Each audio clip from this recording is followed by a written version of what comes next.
Então aqui nós temos o conversor boost e vamos projetar um controle cascata para o controle da malha de tensão e a malha de corrente do conversor. Vou tentar explicar isso. O conversor possui dois estados: a corrente no indutor e a tensão no capacitor. Esse sistema é um sistema de segunda ordem. Quando você faz, por exemplo, a opção de transferência dele, você vai observar que tem como você obter a opção de transferência entre a razão cíclica aplicada ao interruptor e a tensão de saída, entre a razão cíclica e a corrente, e entre a tensão e a corrente.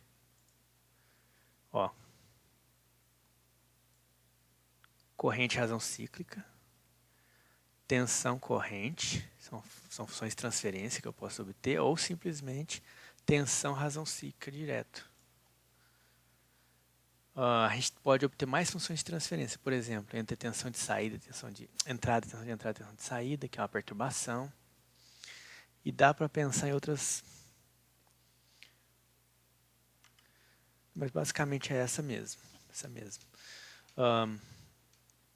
O que a gente vai fazer aqui? A gente vai fazer um controle cascata, que consiste em, ao invés de eu controlar a tensão de saída direta pela razão cíclica, que no caso do boost tem um problema. Se você olhar, por exemplo, aqui a função de transferência entre tensão de saída com relação à razão cíclica para o conversor boost, você vai ver que ele é um sistema de segunda ordem, dois polos, mas ele tem um zero no semplante direito, o que provoca a resposta inversa. Dá para controlar, mas não é o ideal. Tá? Uma forma de você simplificar esse problema e melhorar a resposta do conversor, na prática, é você dividir ele em duas malhas de controle. Você fazer uma malha externa e uma malha interna. Então, uma malha externa lenta, que é a malha de tensão. Eu tenho uma referência de tensão, por exemplo, que eu quero. No caso aqui, 100 volts. Eu meço a tensão de saída, comparo elas, aplico no compensador de tensão. Esse compensador aqui. Ou seja, o compensador da malha de tensão.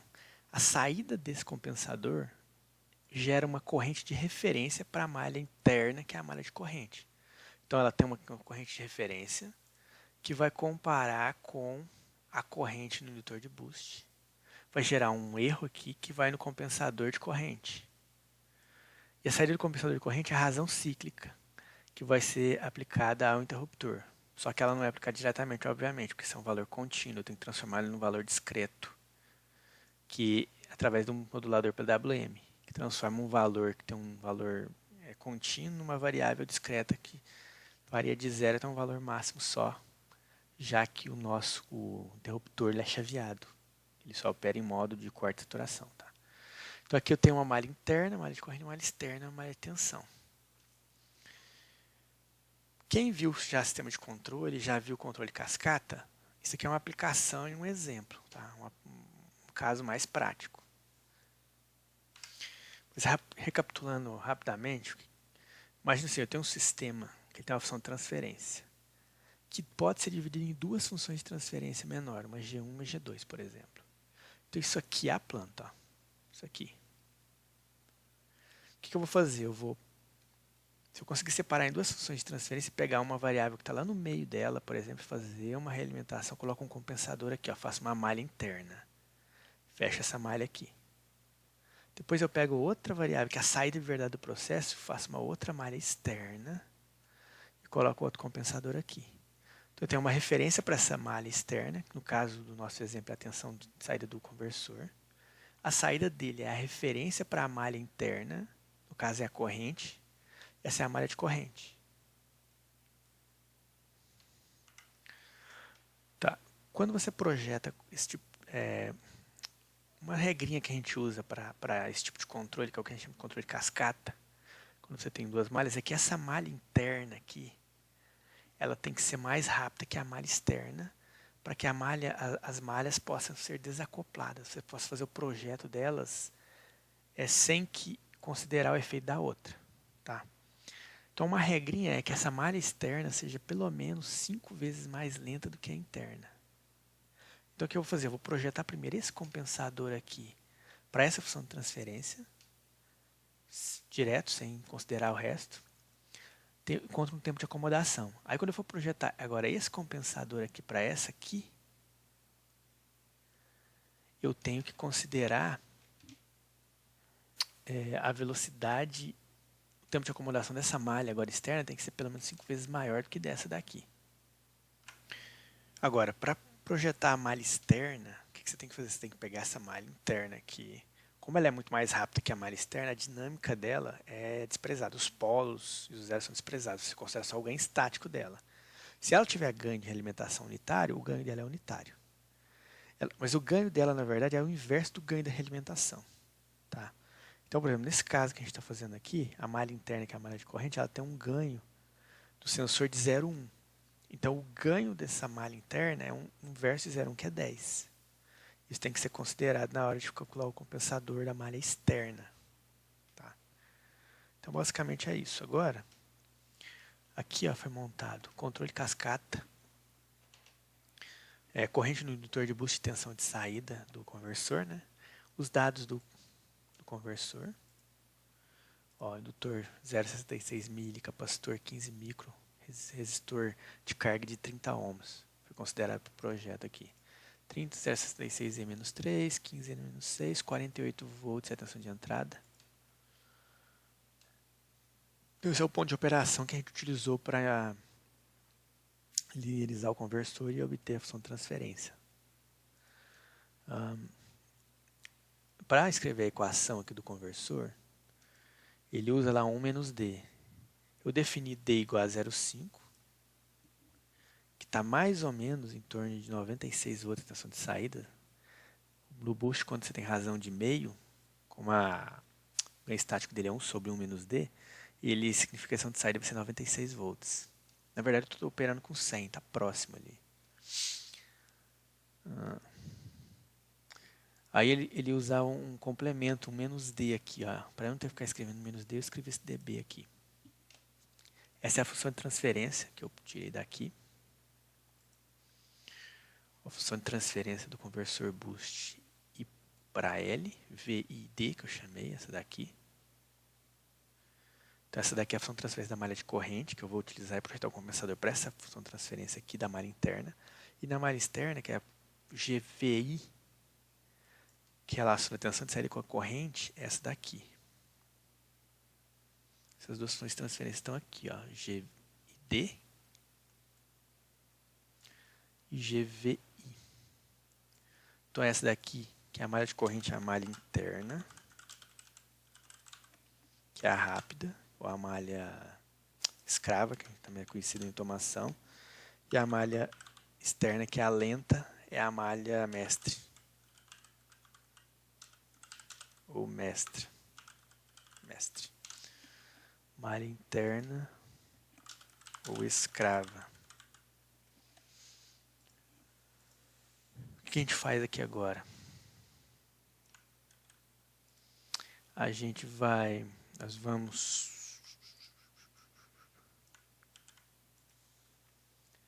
simular. Eu vou dar um degrau, um step nessa função só para ver o tempo de acomodação dela.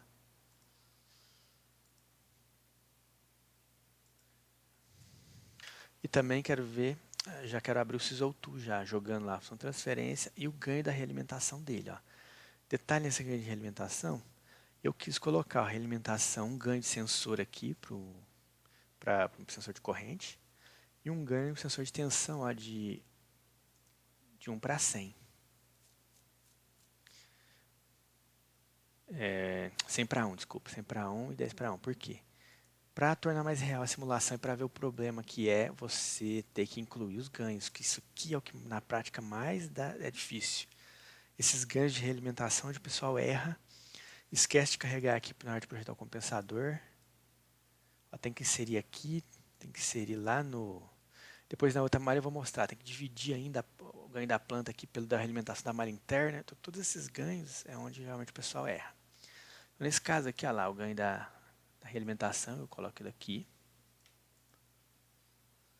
Quem não sabe como é que funciona o Sys02, dá um help Sys02 aí que você vai entender como é que você carrega os parâmetros aqui dentro, tá? Vou rodar a função. Ó, informação importante, eu preciso saber sempre. Se o sistema for estável, obviamente, qual que é o tempo de acomodação em malha aberta. Ó. Dessa malha de corrente, o tempo de acomodação dele, de 2%, né, que é o default do padrão do MATLAB, é de 3,76 milissegundos. Informação importante, porque eu vou usar esse critério para definir o tempo de acomodação de malha fechada como sendo muito próximo desse valor. Aqui ele abriu o SysO2. Não vou usar diagrama de Bold. Na verdade, eu posso até tirar a resposta temporal. Não, podia ter deixado ela. Ó, quero voltar ela. Venho aqui em New Plot, New Step. Ó, R para Y. Entrada para saída, ó, R para Y. Quero a resposta quando eu aplico um degrau na entrada com a resposta na saída.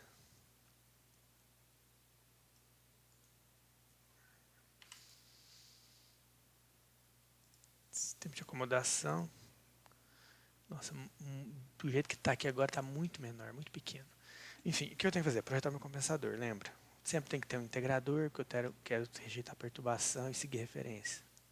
Polo na origem. Vou colocar um zero também aqui em algum lugar.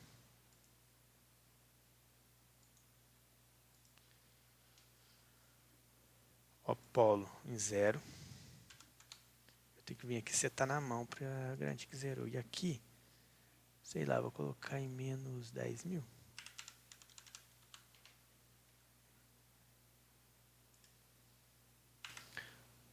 Não, menos 5.000. Vou colocar ele mais perto. Isso aqui a gente pode ficar brincando à vontade com isso aqui, tá? Agora eu vou ajustar esse tempo de posição dos polos aqui. Ó, ao mexer nisso, que ao mexer nesse ganho aqui, você está mexendo o tempo de acomodação dele. Eu quero que ele seja de 3,76, que era igual de malha aberta. Então o ideal é vir aqui e ficar mexendo nele até você achar um valor aí. Eu já tinha feito isso e o valor que eu tinha encontrado é 530.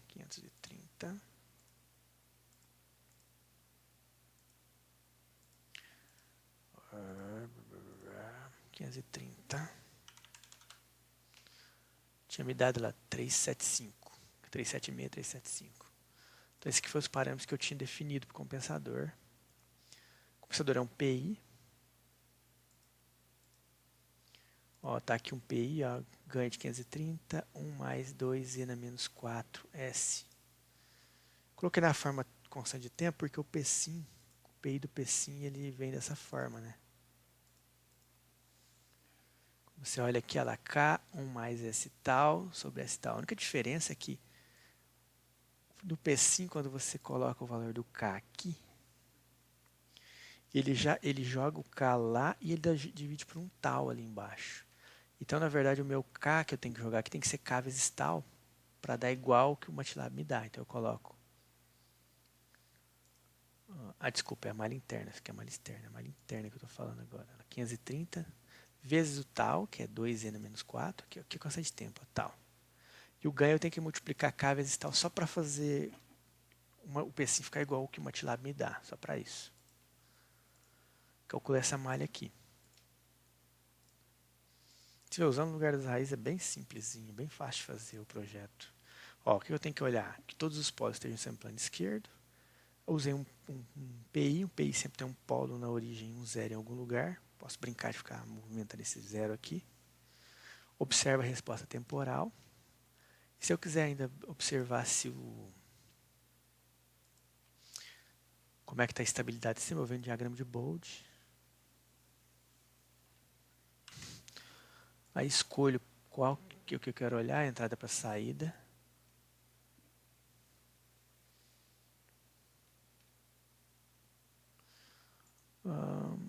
E vejo aqui Minimal Stability Margins. Ele me fala, a margem de fase 73,8 graus é muito alta. Qualquer margem acima de 30 graus já é uma margem boa de fase. Para conversões a gente usa entre 45 e 60. Mais que 60 já é muito exagerado. Porque 73 está muito folga. Tá bem tranquilo, tá bem robusto esse projeto. Então vamos lá, esse aqui foi o projeto da malha interna, né? Então eu projetei o compensador, ó. Para projetar eu levei em consideração o ganho da realimentação lá, ó, da malha de corrente. Isso tem sempre que ser levado em consideração. Quando eu joguei aqui, ó, eu coloco esse ganho na entrada. Vou tentar explicar. Eu tenho a referência que eu quero de 100 volts na saída. Como esse sensor tem um ganho de 0,01, eu tenho que pegar essa referência minha e multiplicar por 0,01 também, para ela estar na mesma base da minha realimentação. Porque essa realimentação é só 1% do valor verdadeiro. Aqui também tem que ser só 1%. Aplico o compensador de tensão, a saída dele é a corrente de referência. Como a minha corrente de verdade, quer dizer, que eu estou medindo, aqui, ela já passa por um ganho de 0,1, eu tenho que também pegar essa referência e multiplicar por 0,1. Então, eu tenho que considerar aqui no meu controle os ganhos que estavam vindo dos meus sensores. Tá? Coloquei aqui, coloquei aqui. Projeto agora os compensadores diretamente. Aqui para compensar esse PI aqui, por exemplo, ó, aqui é o da malha de tensão, que é a malha externa. O que eu tenho que fazer? Eu tenho que considerar a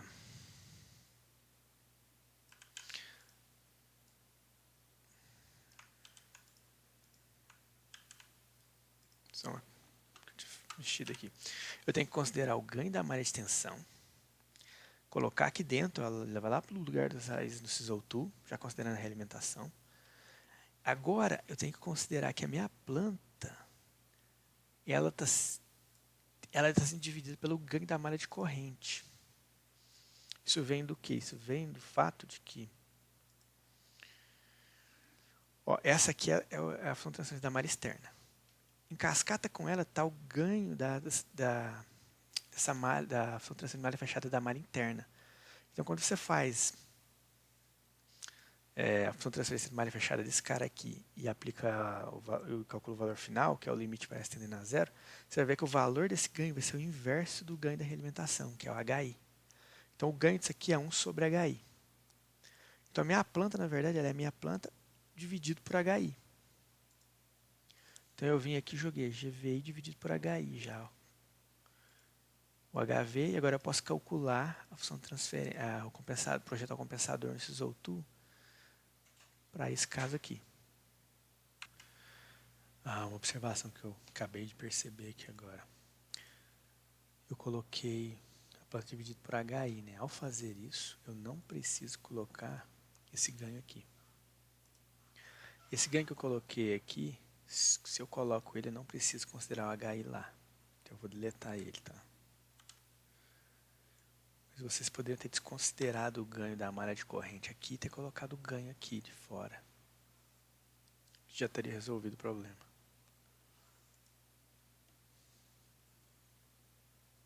Parte do programa. Aqui o lugar das raízes. A função de transferência da tensão de saída com relação à corrente, ela tem apenas um polo e um zero, sendo um zero no semplante direito. Como a gente pode ver aqui, só um polo e um zero no semplante direito. Vamos utilizar a mesma técnica. Vou colocar um PI, um polo na origem. Um zero em cima desse polo aqui.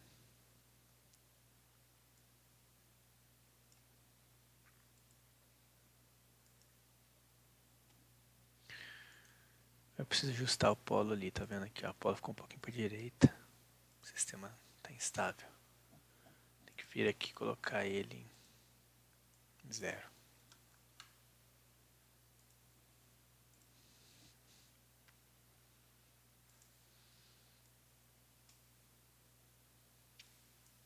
Esse zero aqui é só fazer um pequeno ajuste nele.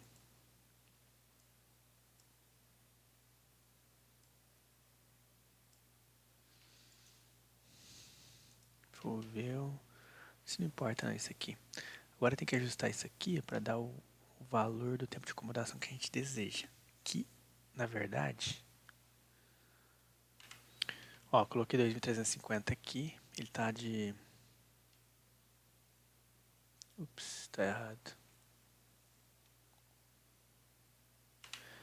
Eu tinha feito uma coisa errada aqui. O valor 270 deu mais ou menos 19 milissegundos. Eu calculei assim, ó, era 3,75 milissegundos vezes 5 dá 18, quase 19. Coloquei 19 milissegundos aqui. Ao fazer isso, o que a gente tem que observar é o seguinte. Recapitulando. Ou eu considero esse HI aqui dividindo, e aí eu venho na simulação e considero ganho unitário aqui, igual eu fiz, eu posso deletar esse ganho. Ou eu coloco o ganho de 0,1 e não considero o HI aqui, ó, deleta daqui. Porque se eu coloco ele aqui, eu não preciso colocar aqui e vice-versa. Então eu vou tirar ele daqui.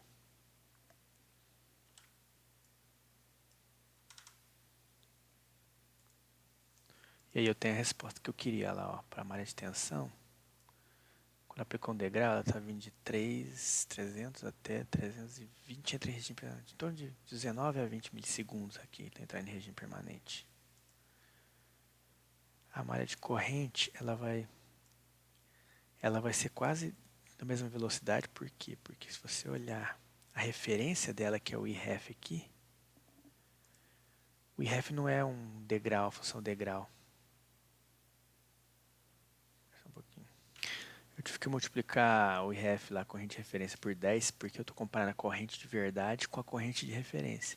Como tem um ganho de 0,1, eu só multiplicando por 10 para ficar na mesma escala. Observa que a referência da corrente ela não é quadrada, não é um degrau. Ela é suavizada. Então a malha de corrente é lenta também, porque é a característica do cascata.